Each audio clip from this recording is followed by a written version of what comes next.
Welcome to The Explainer. Today we are going to crack open one of the most talked about and, let's be honest, controversial books on strategy ever written. I mean, what if power actually had a rule book? A kind of manual that spells out all those unspoken rules for, just navigating the complicated game of human interaction. Well, Robert Greene's classic claims it does just that. So today, we're going to explore some of its timeless secrets. We're diving deep into the 48 Laws of Power, a book that takes a really interesting stance. It doesn't see power as good or bad, just a fundamental reality of life. All right, so let's get right into it. The unspoken game of power. The book's whole central idea is this. Power dynamics are always at play. They're like this invisible current running through everything we do, whether we choose to see them or not. And this is absolutely key to understanding the book. Its perspective is completely amoral. It doesn't tell you what's right or wrong. Think of it more like an observer's guide. It's just documenting how power has worked throughout history, drawing on everyone from Machiavelli to ancient strategists. It's a cold, hard look at how people actually behave. Okay, so to really get how these laws work, we need to see them in action, right? Let's check out our first case study, The Clever Sculptor. This is just a masterclass in how to get what you want without a direct fight. So picture this. The great artist Michelangelo has a problem. His patron, this powerful official named Soderini, is convinced that the nose on his brand new statue is just too big. Now Michelangelo knows it's perfect, but arguing head-on with the guy paying the bills, that's a losing battle. A really bad idea that could cost him a lot of future work. So what does he do? He plays it smart. He doesn't argue. He just climbs up the ladder, grabs his chisel, but he also secretly grabs a handful of marble dust. He makes a big show of tapping lightly on the nose, not actually changing a thing, and then he just lets that dust fall down. And what happens?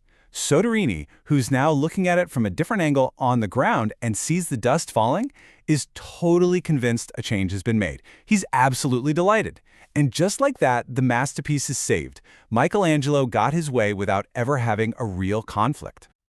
This whole story perfectly illustrates one of the book's core principles. When aiming for power, always look for the indirect route. Choose your battles carefully. He achieved his goal through a clever demonstration, not a pointless argument. All right, so that was artful persuasion. Now, let's pivot to something a little more, cunning.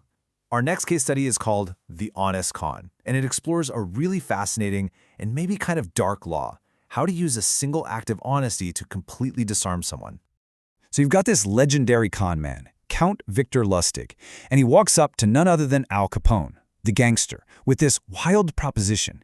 He says, "Give me $50,000 and I'll double it in 2 months." Now think about it. Capone is probably the most suspicious guy on the planet. He hands over the money, but he's 100% sure he's being conned.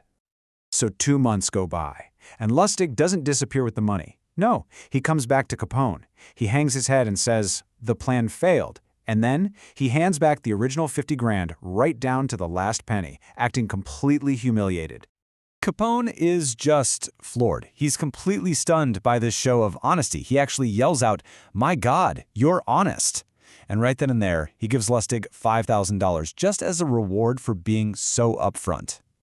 And that $5,000, that was the real con. That's what Lustig was after the whole time. He used this one big dramatic gesture of honesty to totally lower the defenses of one of the most guarded men in the world.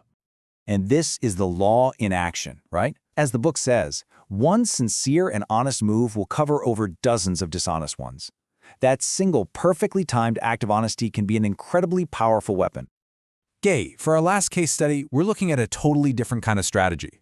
This is a long-term play. It's all about making yourself so essential, so indispensable, that people are actually afraid to get rid of you. The story goes that King Louis XI of France had this court astrologer, and the astrologer correctly predicts the death of a lady in the court. Well, this freaks the king out. He thinks this guy knows too much, he's too dangerous. So he summons the astrologer to his room where he's got guards hiding, ready to toss the man right out the window. But right before he gives the signal, the king gets this idea. He decides to test the astrologer one last time. He looks at him and asks, "You claim to know everything.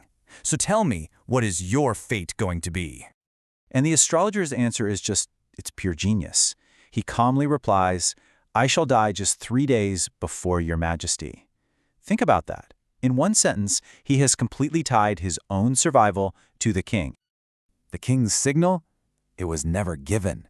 In fact, he not only spared the astrologer, but he spent the rest of his life protecting him, making sure he was healthy and safe.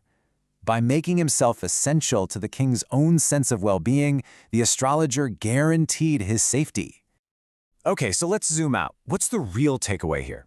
We've looked at an artist, a con man, and a royal astrologer. 3 totally different situations.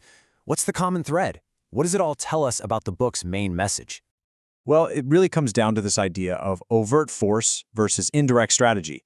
We tend to think of power as brute strength, direct arguments, being the loudest person in the room.